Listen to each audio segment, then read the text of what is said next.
Oh my god. What in the actual fuck did we all just sit through? Now, I usually do a reaction to a card immediately after it's over, but I was left with such a dead feeling after the main event in this one that I actually contemplated not doing a reaction to this at all. When people look back at this card, and I'm sure some numbnut will down the line, it's more than likely going to be remembered for a scrap in the crowd between two middleweight meatheads than almost anything that happened on this main card. Who knew that Strickland and Duplessis would end up getting the fight of the night bonuses? Now we don't have a fight card for about, I think it's about another month. And after this shit show, I'm actually fucking glad, you know. Strap yourself in. I'm going scorched earth for this one. Yeah, this was a weird fight to kick things off. How did Buday manage to get to 13-1? I'm joking, of course. We know it's because heavyweight is the actual UFC's bumhole. Now, I don't know what Buday was actually going for exactly in there. Maybe he was expecting that Gaziev would get tired and then he tried to take over. But he basically got touched a few times in the first few seconds by that fat polar bear. And he just completely quit. He offered no offense whatsoever and just stood there like the giant gummy bear looking tub of lard he is, offering literally zero offense. If I'd bet on this guy, I would have been fuming. Extremely strange stuff. Now, I've seen fighters go in there and get starched. There's no real shame in that. But I've almost never seen someone go in there and just stand still like a heavy bag and do absolutely nothing. Gaziev ended up winning by standing TKO. He must have thought it was an early Christmas gift. He did show some nice straight rights and some decent clinch strikes, but there was very little else to say about this fight. It still managed to be more entertaining than half the fights on this card, but believe me, I'm going to get to that. Yeah, this was a pretty good win for Andre Fili, but overall, just another kind of strange contest. Fili was floating around looking like a little bit of a goofball, but it seemed to be catching Almeida off guard, who just stood there staring at him stiff as a board. They kicked each other in the legs for 2 or 3 minutes, and just as they were beginning to bore the entire viewing public, and probably each other, they eventually fucked the game plan off and just decided to trade in a phone booth. The slicker Fili ended up getting the best of it and caught Almeida flush on the chin with a check right and finished with ground and pound. Now, Almeida had decided to act like a fucking prick in the build-up and refused a handshake, and for some reason when fighters seem to do that, they end up getting slept on fight night. It's becoming kind of a weird thing that happens. Anyway, I joked in the build-up that Fili couldn't finish his dinner, and he proved me wrong. This fight was good for about 8 seconds, and once again managed to be one of the highlights of the card, so fair play to it for that. Alright, on the pod with Antoine early on in the week, I selected this fight to be the third of the night. And while that distinct honor is reserved for another fight I'm going to get to, can you guess what it is yet? This fight was pretty bad too. Now, there was a few major silver linings in this one that I'm going to refer to. I very much dislike Durden with a passion. I can't quite put my finger on it. Dude just rubs me up the wrong way. So seeing his win streak get broken was a personal highlight for me. I will give him some credit. He got cracked and did well to survive numerous RNC positions, so good for him. But outside of that, he got pretty much dominated at range and was defending positions the entire fight. One thing I will say though, is that Ulanbekov was blatantly toe grabbing the cage to maintain position and was completely allowed to get away with it. More excellent refereeing to look back on. This definitely contributed to Durden being worn out and eventually choked out at the end of the second round. He will look back at that though and be fucking pissed. Cake! Alright, this was another strange one. Not the worst fight on the card by any means, but in fact, some of the women were the highlights of the card tonight, and I'm going to get to that. I just thought Casey O'Neill was actually supposed to be a decent prospect. She is not. Despite all the hype about her training with Jose Aldo's striking coach, she got dismantled standing by Lipski, who was just catching her at will. Even when O'Neill stumbled on a path to victory by landing a calf kick that hurt Lipski at the end of round 1, she was too dumb to adjust her game plan and take advantage of that. Now, eventually the superiority on the feet told, and Lipski starched her with a shot in the second round, got on top, and then tried to rip her fucking arm off like she was playing with a Mrs. Potato Head. Credit to Lipski, she did look good, and this was a decent performance, but O'Neill was just garbage. Oh yeah, I almost forgot about this one. I do have a few thoughts. Now, I don't want to go too hard here because, frankly, this was one of the highlights of the card. And Cody did, well, you know, it is Brian Kelleher, but he did do a decent job. But the post-fight situation, which I am going to get to, kind of spoiled this one a little bit for me. Now, the sequence that led to the finish was pretty entertaining. Cody did what Cody does. He slipped to left and detonated on Kelleher's chin, who pretty much face planted, which was pretty nice. It was really nice of him to not follow up and violate his corpse as well. So that was good. Leading up to that, though, we just saw the same old Cody. Heavy lead leg that got chewed to bits. I genuinely believe that if one or two of those had landed, or one or two more of them had landed, he was pretty much cooked in there. And it was against Kelleher. So what's the problem? What's wrong, I hear you say? Well, after this historic win against a fantastic opponent, he then proceeded to call out, hear this, Davidson Figueiredo, who will literally stick his head up his fucking ass. The commentary team then proceeded to call him a contender after the win, and this is the problem for me.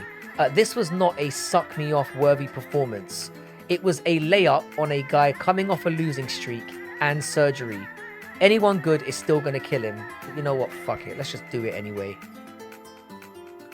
Alright, this was fight of the night and it wasn't even close.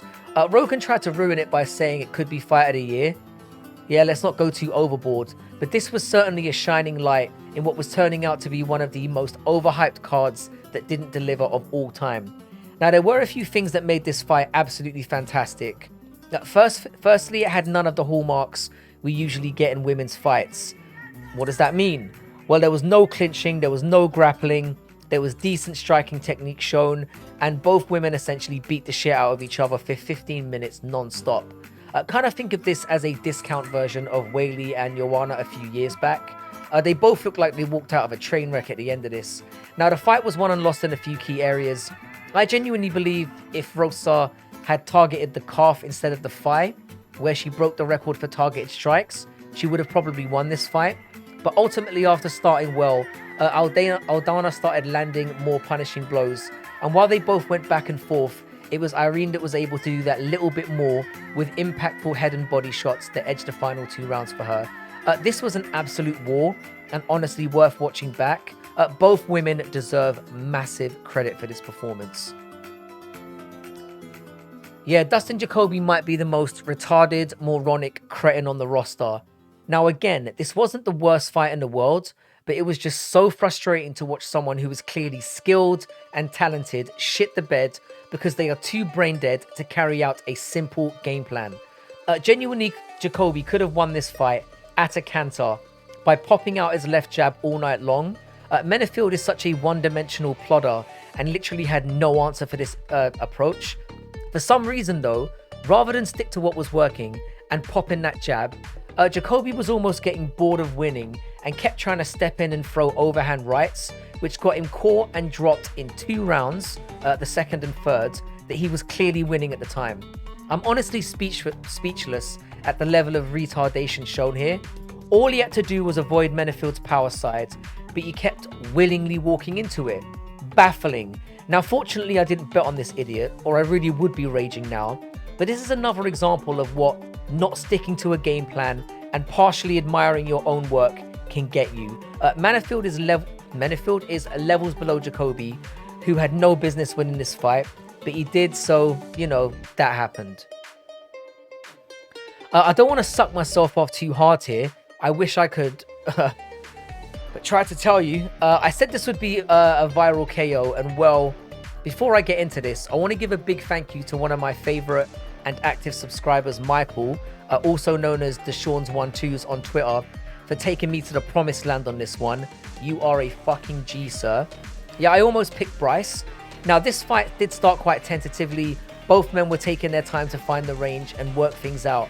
But in my breakdown, I said that Bryce would spend too much time standing and feeling things out rather than going for a takedown, and that he was gonna get clipped hard and end up, chin down, arse up, end up winning the chin down, arse up award, as Antoine so delicately put it. And lo and behold, you can call me Nostradamus again.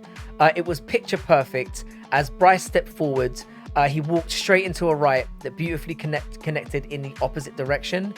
down like a sack of spuds. And I'll be honest, I was reveling in victory as it happened, but when I saw Bryce flopping around and twitching like a carp, I genuinely thought he might have literally been murdered in there. Fortunately, that was not the case. It was a short fight, but beautifully brutal. Now, unfortunately for everyone, this is where the card started to plummet off a cliff. Now, I'm going to cop a lot of shit for this one in the comments, but to be honest, as much as I like Ferguson for his fighting style in the past, I kind of think the guy is a bit of a cunt. And we all know how I feel about Paddy, so this felt a little bit like a lose-lose for me. However it went. Now, Paddy pretty much dominated this fight as we all expected. Ferguson fights like he's fucking 90 years old now, for Christ's sake. So anything less than a starching was not going to cut it. And that's kind of where the problem lies for me in this one. Did Paddy look improved on the feet? Yeah, he kind of did. But is he still shit on the feet? Yeah, he is. He's fucking terrible. His chin was high. He was easy to hit. His grappling was decent. And it is what he's kind of known for. But it's not like he blew Tony out of the water either. He also gassed horribly by the time the third round came around. The good thing is that Paddy is kind of out of layups now. And I genuinely believe that anyone in the top 15 is going to beat the fuck out of him. On the flip side, Tony does need to retire. He was cooked 3 fights ago. At this point, he might balance out the 12-fight win streak he got on before he finally gets taken out to pasture. Just don't give this man any more fights. Yeah, I predicted this one to be fight of the night, so naturally it was boring as fuck. Now, the thing is, while this fight was horrendous to watch, I actually am just as high on Shavkat as I was for the simple fact that he chose to take the path of least resistance against a man that is one of the best pure strikers in UFC history. So while this did bore me to tears, I do respect the approach. I thought that Shavkat was going to be prideful and strike with Wonder Boy and we would get a war. Instead, he used Wonder Man's kryptonite against him and essentially clinched and grappled for a round and a half. Now, a lot of people have a misconception about Wonder Man as a terrible ground guy. And while that is absolutely true, he is very tough to take down and has never been submitted. So while this was not the most pleasing for the eye, for Rahkmanov to do what he did to him was on its own kind of an impressive feat. As much as I hate to say it, and it is risky, I think we need to see Shavkat fight Belal now. Leon's probably going to take 6 months off, and Shavkat was fresh as a daisy after this. And Belal was on schedule to fight. You know, he was the backup for the event. So pair them up in February or March, and the winner will be undeniable for a shot at Leon in kind of May, June time, I guess. I'm going to be honest, as high level as this was at times, with how things played out on the ground, this fight did not do it for me. This fight epitomized everything that can piss me off about MMA. On one side, you had a guy that could not stop getting taken down.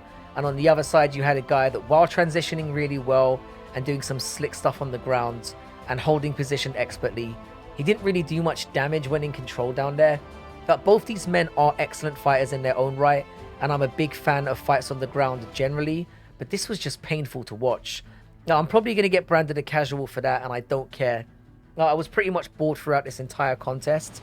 Pantoja did threaten subs a lot, and the moments that were on the feet did show glimpses of excitement, but you could pretty much watch one round and just copy and paste. Pantoja won 50-45 on 2 cards, but feel free to miss this one. It fucking sucked.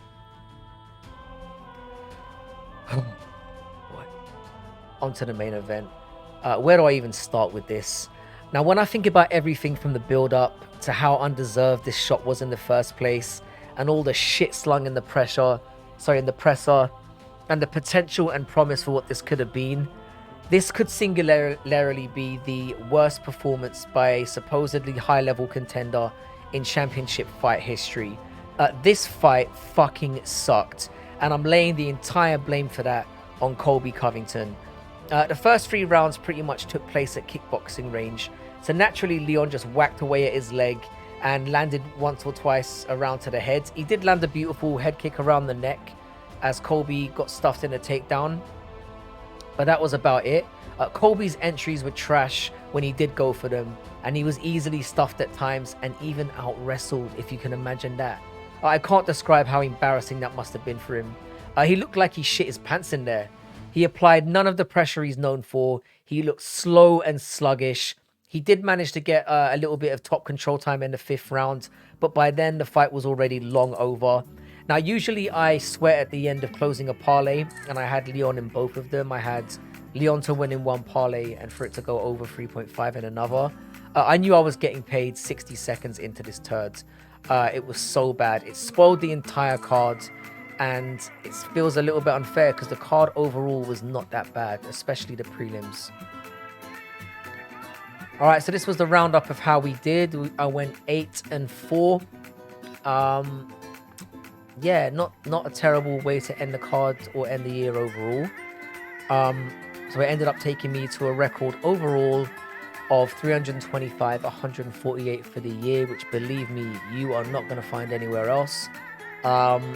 Yeah, this is going to be the last video of this nature as we move into next year. I'm going to be doing a lot more on-camera content moving forward. I think that's something that would be nice to engage with you all a little bit more. But yeah, it's been a weird year. Terrible end to it, to be quite frank. But you know, when we look back at the year, there's going to be a lot to talk about, a lot we learned, and I don't think we're ever going to get a year where so many underdogs, so many unexpected things happen. And I think, you know what, overall we should be grateful for that. So this will be my last reaction, obviously, for the year, but I do have 2 or 3 videos lined up towards the end of this month that I'm going to be doing with hopefully both the aforementioned creators that I mentioned before. So yeah, thanks to everyone who subscribed, and for anyone who subscribes after listening to this dross piece of shit. But yeah, I'll see you all in the next one, and yeah, have a great holiday if I don't see you before then.